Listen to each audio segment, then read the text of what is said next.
So hi guys, welcome back sa ating YouTube channel. So ang topic natin na pag-uusapan ngayon tungkol sa buhay OFW is bakit nga ba maraming OFW ang umuwi ngayong 2026? Alamin natin ang the real truth tungkol dito.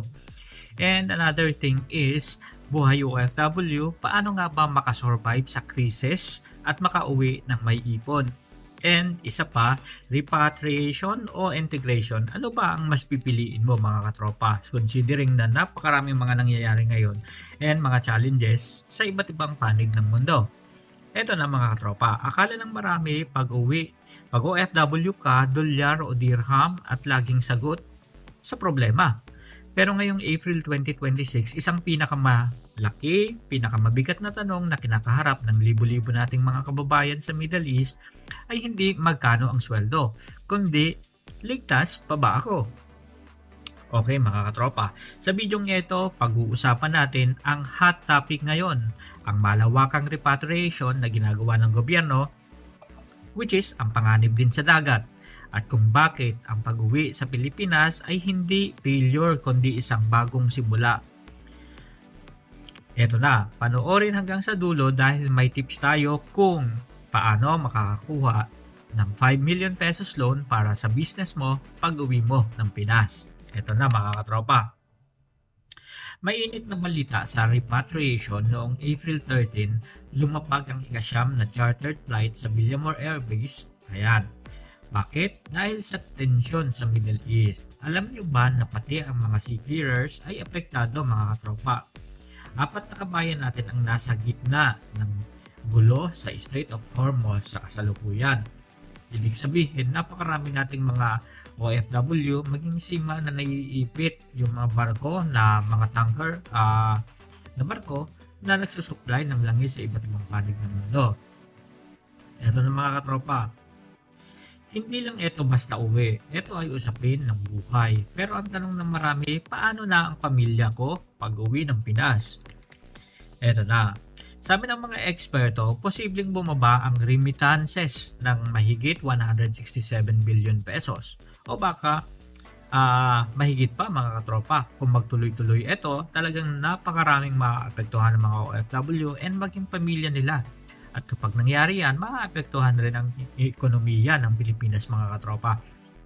Alam naman natin na isa sa mga dahilan kung bakit matatag ang ekonomiya ng Pilipinas ay dahil sa mga remittances na pinapadala ng mga OFW natin na kinikita nila sa ibang bansa. Ngayon mga katropa, nararamdaman nyo na ba ito? Ang taas ng bilihin sa Pilipinas tapos ang gulo sa pinagtatrabahuhan mo, ito ay dobling whammy ng buhay OFW ngayong mga panahon na to. Huwag kayong mawala ng pag-asa mga katropa. May tinatawag tayong National Reintegration Network.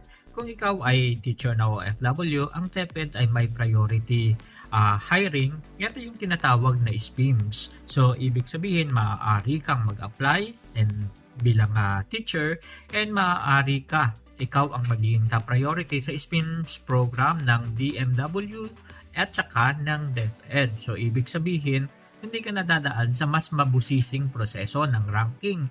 Ibig sabihin, ikaw na yung priority at maaaring magkaroon ka ng item kaagad.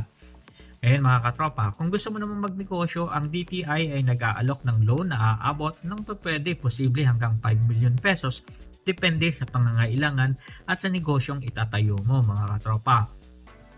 Hindi mo kailangang bumalik sa zero mga katropa. Gamitin mo ang reintegration program ng gobyerno and wag na wag mahihiyang magtanong sa DMW o sa OWA. Ito kasi mga katropa yung nagiging problema nating mga OFW and yung mga OFW na bumabalik ng bansa. Nahihiya tayo na magtanong and nahihiya tayo na i-avail yung mga programs ng iba't ibang sangay ng gobyerno. Lalong-lalo na itong tungkol sa reintegration program ng government. And ito ay para sa mga OFW talaga.